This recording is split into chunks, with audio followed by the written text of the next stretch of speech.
Card ಇಲ್ಲ ಅಂದರೆ, ration card ಇಲ್ಲ ಅಂದರೆ, ಕ್ಯಾಸ್ಟ್ ಇನ್ಕಮ್ ಇಲ್ಲ ಅಂತಂದರೆ, ನಿಮ್ಗೆ ಯಾವುದೇ ದಾಖಲಾತಿ ಇಲ್ಲ ಅಂತ ಅಂದರೆ ಅದನ್ನು ಮಾಡಿಕೊಡಿ ಅಂತ ಹೇಳ್ಬಿಟ್ಟು ಈ ರೂಪವಾಗಿ ನಿಮಗೆ ಮಾಡಿಕೊಡ್ತಾ ಇದೆ. ನಿಮ್ಮಲ್ಲಿ ಇಲ್ಲ ಅಂತ ಅಂದರೆ ನೀವು ಮಾಡಿಸ್ಕೊಳ್ಳೋಂಥ ವ್ಯವಸ್ಥೆ ನೀವೇ ಮಾಡ್ಕೋಬೇಕು, ಬೇರೆ ಯಾರು ಮಾಡ್ಕೊಳಲ್ಲ. ಈಗ ಉಚಿತವಾಗಿ ಮಾಡಿಕೊಡ್ತಾರೆ ಅಂದಾಗ ನಿಮ್ಗಿರ್ಬೇಕದು ಜಾಗೃತಿ, ನಾವು ಮಾಡ್ಕೋಬೇಕು, ನಮ್ಮ ಹತ್ರ ಇಲ್ಲ ಅನ್ನೋದು.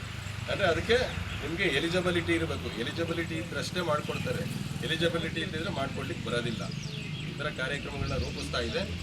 ಜೊತೆಗೆ ನಮ್ಮ ಸಮಾಜ ಕಲ್ಯಾಣ ಇಲಾಖೆಯಲ್ಲಿ 1ರಿಂದ ಅಪ್ ಟು 5ವರೆಗೂ ಓದಲಿಕ್ಕೆ ಆಶ್ರಮ ಶಾಲೆಗಳು, ವಸತಿ ಶಾಲೆಗಳು ಅಂತ ಇದೆ, ಅಲ್ಲಿ ಅನುಕೂಲ ಇದೆ.